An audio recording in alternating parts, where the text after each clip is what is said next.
Thank you, Madam Chair. I appreciate the direction that you're headed. I did want to just point out a few things. I had the audacity to put on my campaign signs, fix homelessness. And from the moment I've been elected, my team has been working feverishly in my district.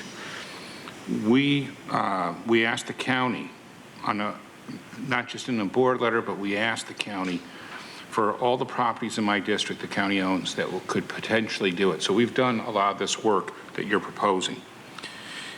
We had various community meetings. I invited the whole city of El Cajon to meet with me to talk about how we're going to address homelessness. I went to the community of Lakeside. We had, I think, 500 people show up to my community meeting to share their thoughts with me. It was more one way, their way, towards me. But, you know, this is an education process. I had a community coffee in Santee, did one in Ramona, did one in Alpine. And each time addressing this issue because I think it's really important that we address it in a meaningful way. I had the county do an MOU with all the cities in my district at the time because I said this is a regional issue, not a single issue. We had a problem with Magnolia. It's a street that goes through multiple cities, and every time they'd enforce, the homeless would move into the unincorporated. Every time we enforced, they moved into the city. If you go on that street today, there's nobody camping in the street. Instead, there's a safe parking lot that we created so that the goal was not to move people down the street, but to get them off the street, to give them a higher and better quality of life and return our parks and our public spaces to our children. So we've worked really hard. We haven't accomplished it all. There's a lot more to do. But I also reached out and explored hotel locations throughout my district. And we did referrals, and we walked neighborhoods around hotels. These are not high-end hotels by any means. In fact, I wouldn't be surprised if you could rent the room by the hour. And the crime, they were epicenters of crime. And when we walked and knocked on the doors in the community, the neighbors that were willing to have a shelter there because they know that we put 24/7 security. And they wanted that security for their community and for their children. We had businesses write letters in support. Some of these things on paper look good, but then as you examine them, you find out they're too costly. July 7th last year, we did an RFI for the property located on this list. We had 3 people come out, 2 NGOs who looked at creating 21 spaces of safe parking. We estimated the site preparation was going to be almost $350,000. The ongoing operational cost would be $800,000 for 21 spaces. We went and did all this work. But see, I don't go into my community. I bring people along in the community, or at least that's my goal.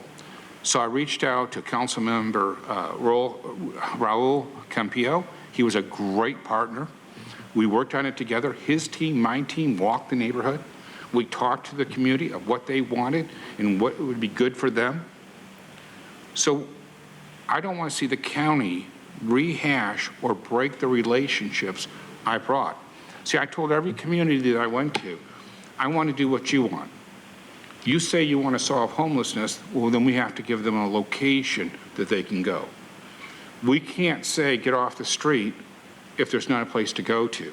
So I spent a lot of time educating my district, and at the same time, I've got to work within the confines of what they want.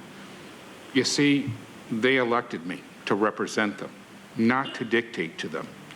And so we also partnered with other organizations. I reached out to churches. I've met with pastors. There's one church in El Cajon, not the unincorporated, that worked with the city to put 7 cabins on their parking lot. And I forgot how many women who were pregnant who've come through there, had their babies, and moved on. There's a lot of things that we're doing that's hard work, but even when you look at our voucher system that we use in East County, 30% of the people that we put in the hotel voucher move on to permanent housing. 20% get kicked out for violating the rules, for committing a crime, for whatever it is. Remember, these are many times these are people that have a lot of issues in their life, and they're not perfect, as we all aren't. And so the difference between the 30 and the 20, the 50% is still in. We haven't determined whether they move on to permanent housing or get kicked out, but that's what we've done. You know, I also looked at it and said, we do a partnership, and then what do we do to prevent? And Supervisor Lawson-Remer, thank you so much for joint authoring my shallow rent subsidy. I want to thank Supervisor Nora Vargas for the pallet homes that we put together, because we were looking at what can we do temporarily. We just recently voted on the notion of a pilot program for sharing housing. On the shallow rent subsidy, we learned that 2,800 people applied. In order to apply and qualify, you had to be on the verge of homelessness. So we know that these people are going to be in the streets. And yet we went back and said, how can we partner them with someone else and use our social workers in a way that protects them? We looked at safe parking. I created safe parking in my district. I'm doing everything every day that I can to lift people in my community and get them off the street and return our communities to places where our kids can play safely.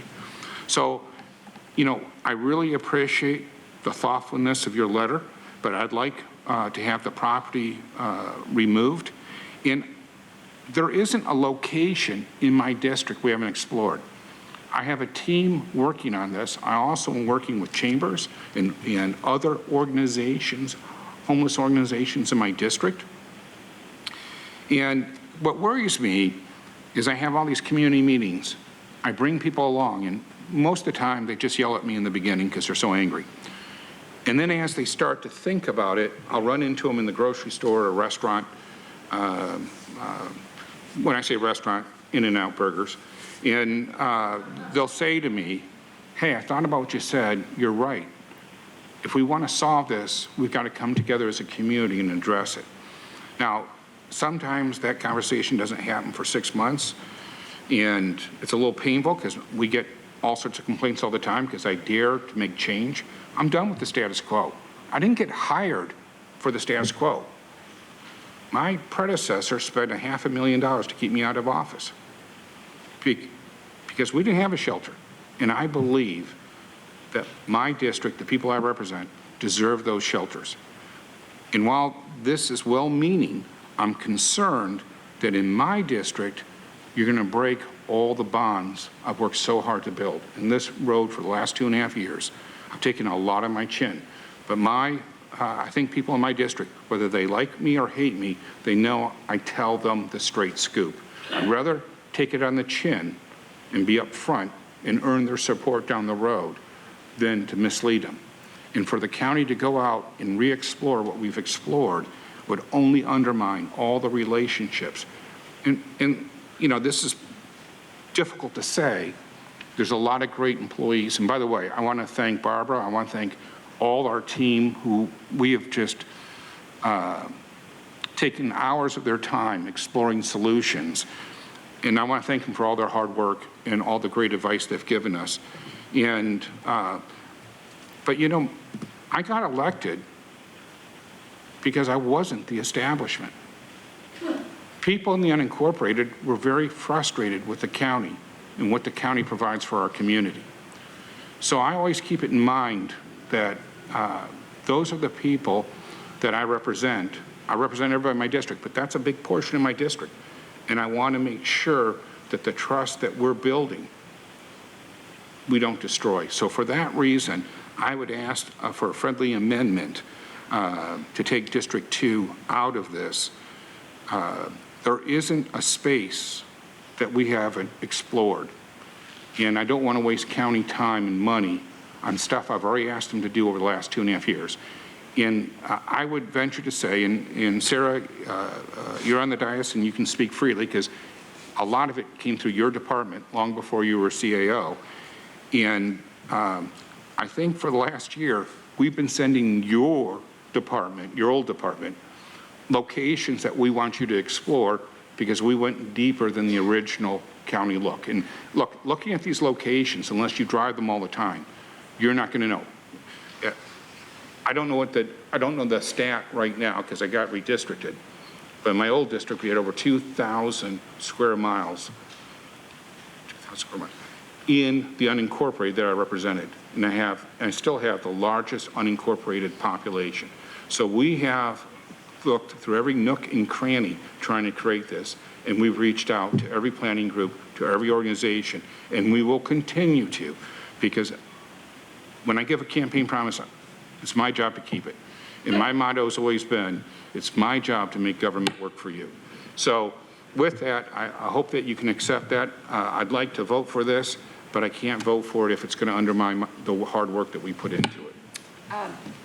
Thank you so much. Thank you for all of your work. That's extraordinary. It's really important. So just to clarify, your friendly amendment would be cross out number 3, the Mission Gorge site? And because it has other, just take District 2 out. There isn't any place that we haven't gone after. It's not that site. And, you know, a lot of the stuff is, I don't go to county staff on every item at every time. I have community meetings, and if it doesn't make sense in the community, I'm not going to have them do work that doesn't make sense.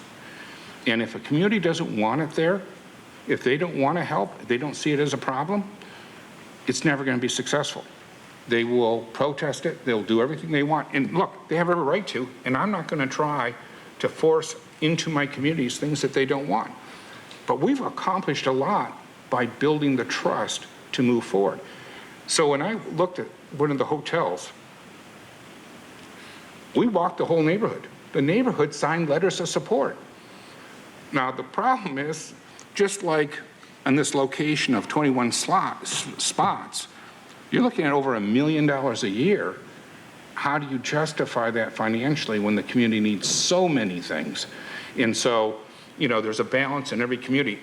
In the case of CNT, I proposed a location. They have better locations.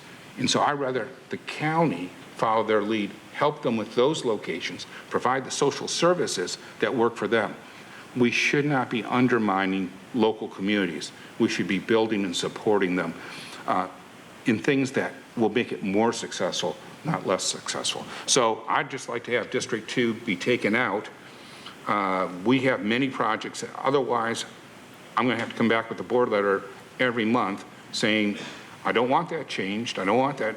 We've already done that work. I don't want the county to waste resources. We have so few resources here. You know, when you ask about locations, it takes the county. They just don't open it up and say, oh yeah, this is good. It takes them weeks to go through it to do just the preliminary. And for a lot of the locations, they don't have water. So our safe parking has 17 parking spaces, and we spend 20 grand a month to supply water because there's no plumbing. I'm learning all this stuff. I had no idea. It's a great location, very successful. In fact, the county has a video of an 82-year-old woman who lives in her car in that location, who lived in somebody's neighborhood every night differently. So we've added a quality of life to her, not as much quality as I would prefer. I wish that we had the shallow rent subsidy before so she wouldn't be homeless. But here she is at 82 years old having a place to park, but it's $20,000 just for the water because it all has to be shipped in. The showers, the bathrooms, is all service. So when we go through this, I don't want to reinvent the wheel and waste resources. If you need more resources in your district to pursue it, I'm all for it. But we've already done, and there's more for us to do, but we are already on a rigorous path to solving my campaign promise and making me truthful. Well, I appreciate all the work that you've done. I appreciate the support for the intent here. Just to kind of clarify, so basically taking out 3, and the core point that you're making is making it clear that you're already doing a lot of the work leading on the homeless site identification and homeless work in your district, and staff can ask me any question they want. I can help them with it. And not to reinvent the wheel and not to duplicate work. That makes a lot of sense to me. Let's not reinvent the wheel and duplicate work. So happy to accept that friendly amendment. Thank you. Appreciate it. Thank you. We have A motion and a second, and no further discussion, so please vote. Chairwoman Vargas, that motion passes unanimously with all supervisors being present and voting aye.